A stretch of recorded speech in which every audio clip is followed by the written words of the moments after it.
Hey, Shalom. I want to give all praises and honor and glory to Yahweh, Bahashem, Yahweh Shai, Bahashem, Rakah Kodash. Double honors to my apostles and elders of Great Millstone, and salutations to the 144,000 and the 1/3 of the nation of Israel. I'm your brother Kabash from the GMS Atlanta camp, and I'm here with the hope for the final lesson through the spirit of Yahweh, Bahashem, Yahweh Shai, Bahashem, Rakah Kodash. And in this lesson, I'm going to get into the blessing and the curse. It's just going to be a quick impromptu. I'm at work, about to clock in, but Spirit just had it to where this was on my mind. You know what I mean? Because we as Israelites, man, we going through the curses. We have experienced the curses, and we also have experienced the blessing side. And the blessing is not you having a good career or something like that in this society. No, we had kings. We had our own land. We had, our families. When we went out to war, all of our soldiers made it back, and we took spoils. That was essentially the blessing. The Lord led us out of captivity of Egypt. He gave us high holy days. Those was blessings. We had law, statutes, commandments, which we still do to this day, but we don't have them now, but we have it in the spirit. But the Lord is going to revive that spirit back in us, which is his people. Being his people, we adopted as his children, meaning, we being the sons of the living God, we're God's too. Talking about the sons, of course, because we're made in the image of the Lord, because the Lord is a man. He's a spiritual man. He's not a woman. And you women, you're going to be noble daughters, just like Sarat was. She called her husband Abraham, and she was born from the lineage of the chosen line, which is through Shem. So we're about to get that blessing, and the Lord is going to have it to where we're going to always have it forever. It's not going to be taken away from us anymore. This is Deuteronomy chapter 30, verse 1. And it shall come to pass, when all these things are come upon thee, the blessing and the curse which I have set before thee, which he have. Like I said, we had our own land, we had our own kings, we had our own government, we had our own law, statutes, commandments. But the Lord punished us. Why? Because we moved into wrath. Baruch chapter 4 goes into that.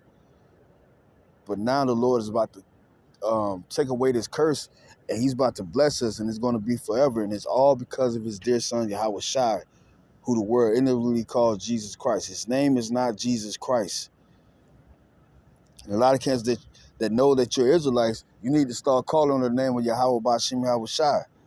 Of course we say the scriptures verbatimly, which we know that God is not the Heavenly Father name. We know that's a title of the Lord, and including other contexts, depending on the word God, can mean angels. If you look up the root word of that word God in that context and how it's brought forth. And we know that his dear son name is not Jesus Christ. We know that his son's name goes back to the Hebrew name, which is Yahweh Shai. So you got to call upon those names, because that's the name that we're going to be saved by. Acts chapter 4, verse 12 goes into that.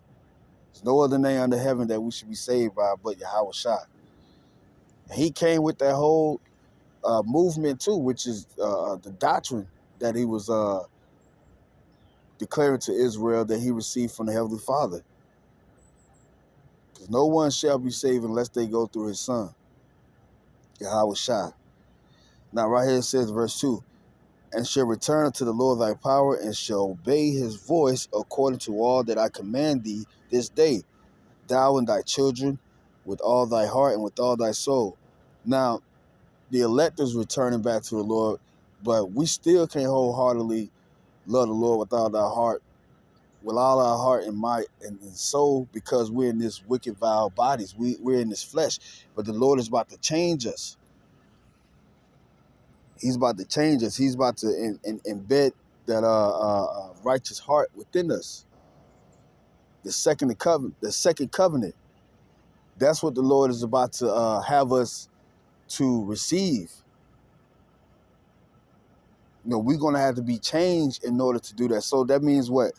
That means the Lord is going to give us the blessing. He's going to give us the world. He's going to do it all over again.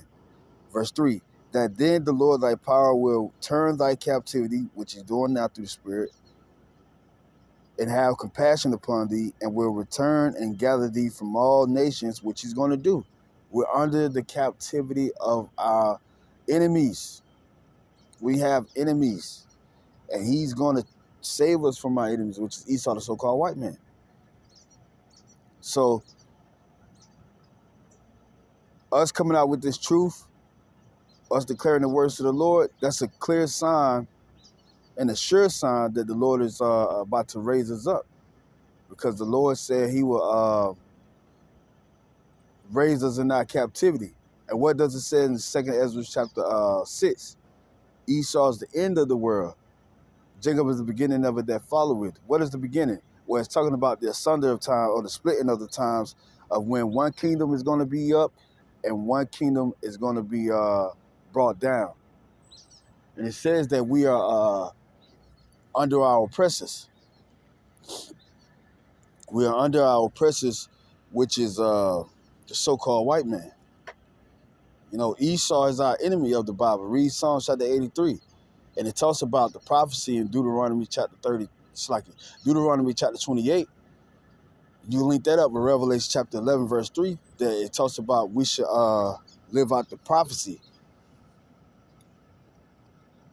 That was a clear saying that the Lord is going to have us to live out the prophecy. Because right after the death of Yahweh Shai, it says in the 2nd Ezra chapter 7 that it should be the earth should go into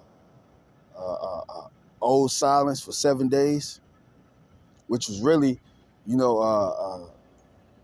Jake getting paid back to what they did to the Lord, going through different captivities, and ultimately the whole nation of Israel suffering from the curses that was brought forth from Moses, saying that, hey, receive life or receive death. If you don't receive life, then the Heavenly Father is going to put these curses on us, which he did.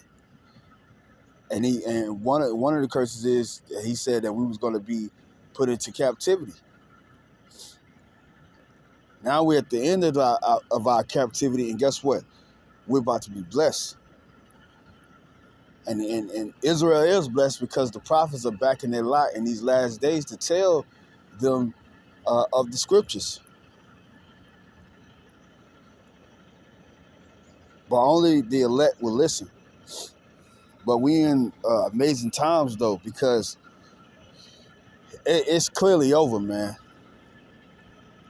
It's clearly over. And 2024 is going to be one of the worst years, but it's really the key to the lock to unlock prophecy in many ways. The major prophecies that we are waiting on to come to pass is this World War III, which you're hearing rumors about, and also the mark of the beast.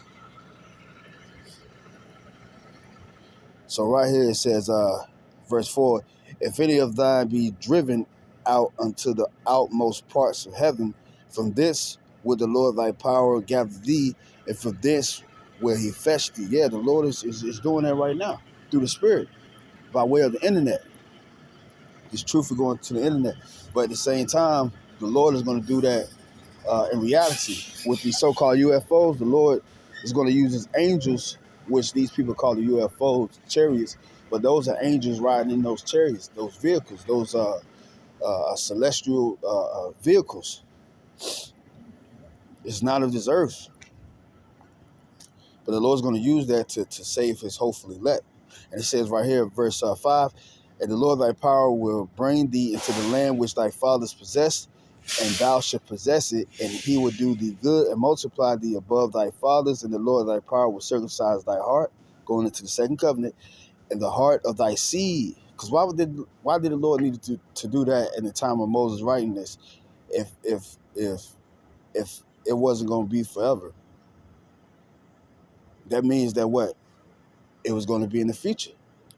Hence the word prophecy, meaning to say before. This is after we received the blessing and the cursing, which I just expounded on earlier. And that says right here in verse 6, The Lord thy power will circumcise thy heart and the heart of thy seed, to love the Lord thy power with all thy heart, with all thy soul, that thou mayest live. And the Lord thy power will put all these curses upon thy enemies and on them that hate thee, which persecuted thee. And thou shalt return and obey the voice of the Lord and do all his commandments, which I command thee this day. Yeah. So we going back to that blessing, man. This time it's going to be forever. But first, we must enter into the kingdom through much tribulation. But we the hard part is really over with. The only thing we're waiting on is for the Lord to deliver us. And we have to endure to the end. But but we at the end. The only thing we have to do is wait for the Lord, so we can be delivered, and then we can live out our blessing. It's going to be forever, and it's never going to be taken from us. So with that, I'm gonna say shalom.